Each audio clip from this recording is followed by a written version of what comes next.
Want to stop Instagram autoplay videos? Here is how. Open the Instagram app on your device. Now tap on your profile icon in the bottom right. Tap on the three lines located at the top right corner to access more options.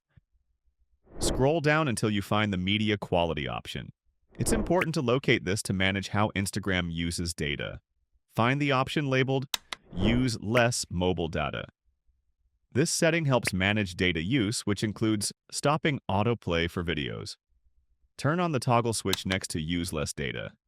Activating this will effectively stop Instagram videos from autoplaying, saving data and reducing distractions. Head back to the main screen.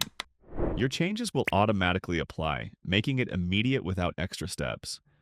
Confirm your settings have been adjusted by casually browsing through Instagram to ensure videos no longer autoplay. And that's it. Subscribe for more useful tips.